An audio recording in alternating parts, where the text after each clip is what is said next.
So hello everyone. जैसा कि पिछले हम लोगों ने उस वीडियो में बात की थी कि हम उस क्वेश्चन पेपर का सलूशन लेकर आएंगे, तो आज हम क्वेश्चन पेपर का सलूशन लेकर आए हैं। पहला क्वेश्चन है, what will the unknown number of the given prime factor there. तो इसका आंसर कैसे निकालेंगे, इसका आपने फैक्टराइजेशन करना और फैक्टर से निकालना। आपको 24 मिला है। मैं इसका सलूशन दिखा देता हूँ। सलूशन इसका ये रहा, आप देख लीजिए। तो इसका आंसर कहाँ पे आया, पहले 24 का 2 पे कैंसिल किया तो कितना आया, 2 पे गया 12 पे, फिर उसके बाद आगे आगे डिवाइड होता गया। तो इसका आंसर कितना आएगा, ए 12। ठीक है गाइस, इसका आंसर है 12। आप सॉल्यूशन देख लीजिए। तो चलिए बढ़ते हैं दूसरे सवाल की तरफ। तो दूसरे सवाल में कह रहा है, maximum number of zeros of a cubic polynomial can be. Maximum number कितने हो सकते हैं क्यूबिक पोलिनोमियल में। सो गाइस, इसका आंसर 0 भी नहीं है, 1 भी नहीं है, 2 भी नहीं है। तो इसका आंसर गाइस वैसे तो 3 आएगा। यहाँ पे ऑप्शन में नॉट सर्टेन दिया हुआ है, तो इसका आंसर डी हो जाएगा, क्योंकि maximum number of zeros of cubic polynomial जो होता है एक्चुअल में उसका आंसर 3 होता है। ठीक है, तो नॉट सर्टेन भी कुछ खास ठीक लग नहीं रहा, पर फिर भी अगर ऑप्शन में नहीं है तो आप नॉट सर्टेन को टिक कर दिए, आंसर आएगा डी। ठीक है, तो चलिए बढ़ते हैं अगले सवाल की तरफ। अगले सवाल में कह रहा है, the given graph of the polynomial P x, what is the number of zeros of P x. तो कितने नंबर ऑफ़ ज़ीरोज़ होंगे यहाँ पे आपको ये बताना है। ठीक है, पी एक्स के।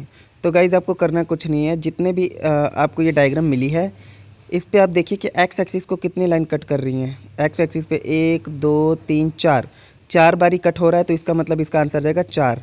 तो देखिए इसका आंसर है डी 4। ठीक है, सिर्फ एक्स एक्सिस पे देखना है। अब आते हैं अगले सवाल पे। कह रहा है, graphically the pair of linear equation दे रखी है, एक linear equation represent the line which are. कौन सी होंगी ये बताना है। ठीक है, पहला वो intersecting as exactly 1 point, intersecting exactly 2 point, coincident and parallel. तो जो ये कंडीशन है गाइज अब सॉल्व करिए, सॉल्यूशन आपका देख लीजिए। सोल्यूशन अगर आप देखेंगे तो ये जो बनेगी पैरेलल की कंडीशन बनेगी। क्या होती है पैरेलल की condition, a1/a2 is equals to b1/b2 is not equals to c1/c2, जैसा कि सोल्यूशन में बताया गया है।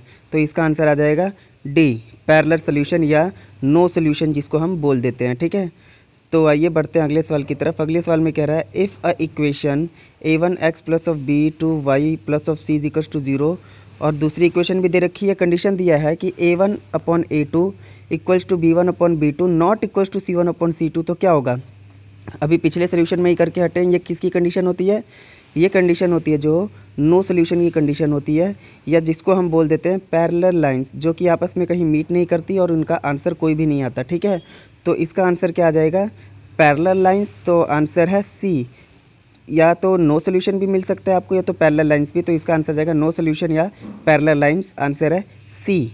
तो गाइस इसी तरह बढ़ते हैं हम अपने अगले सवाल की तरफ। तो अगले सवाल में वो पूछ रहा है, the discriminant of a quadric equation. एक इक्वेशन दे रखी है और उसमें पूछा है कि डिस्क्रिमिनेंट क्या होगा, इसका आप ये बताइए।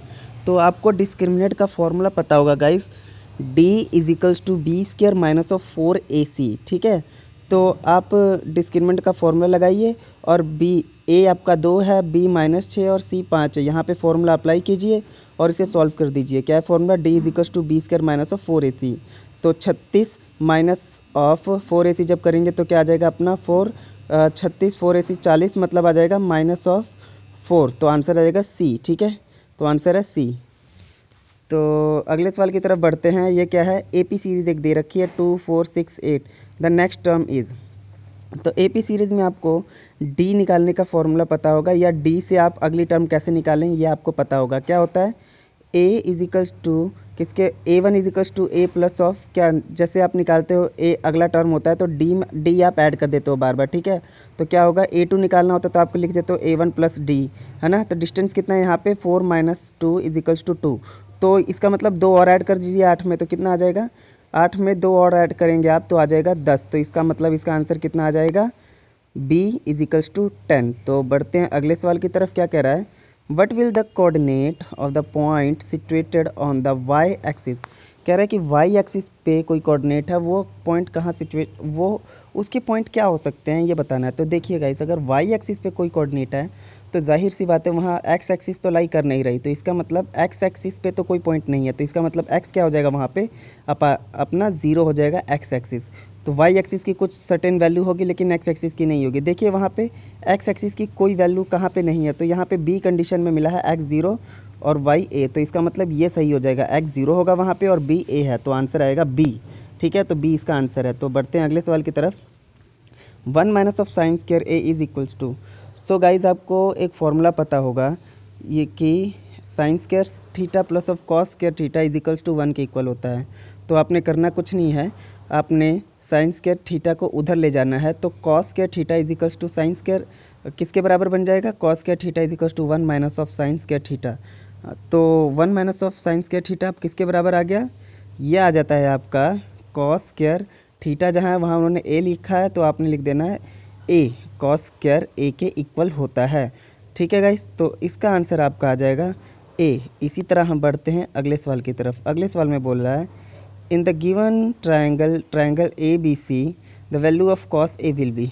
कॉस ए की वैल्यू निकालनी है, तो सबसे पहले गाइज आपको पता होना चाहिए कॉस कैसे होता है। कॉस होता है B upon H, base upon hypotenuse. तो यहाँ पे देखिए क्या आपको हाइपोटेनस मिल रखा है इस ट्रायंगल में, नहीं, तो आपने सबसे पहले हाइपोटेनस निकाल लेना है। तो क्या करेंगे, H square is equal to B square plus of P square, 9 का स्क्वायर और जब आप 4 का स्क्वायर करेंगे तो 25 आ जाएगा, यहाँ से आपका हाइपोटेनस निकल आएगा 5।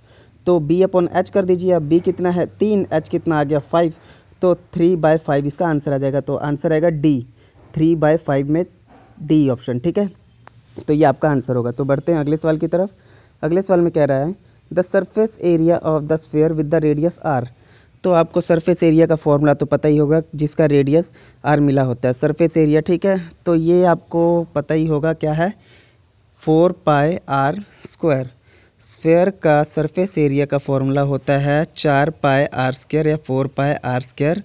तो देखिए 4πr² कहाँ मिला है, तो ये आपको मिल रखा है पहले में πr², दूसरे में 2πr, तीसरे में 2πr², तो चौथे में 4πr²। तो इसका आंसर क्या आ जाएगा आपका डी, 4πr²।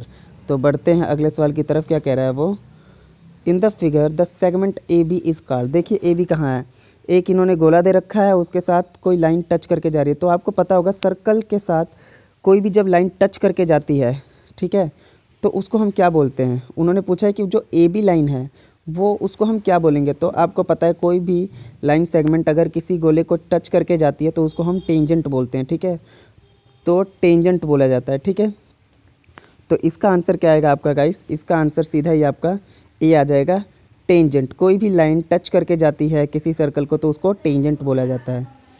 तो गाइस अब बढ़ते हैं अगले सवाल की तरफ।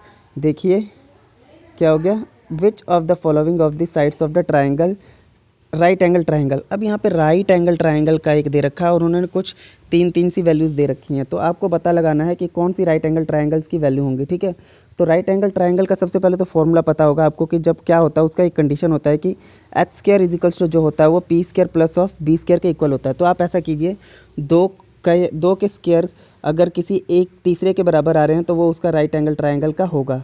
तो यहाँ पे अगर 12, 13 और 5 को करेंगे तो आपका सही हो जाएगा। 12 होगा 144, 5 होगा 25, दोनों को ऐड करेंगे तो 169 जो है 13 का। तो आंसर आएगा ए। तो इसका आंसर आएगा ए।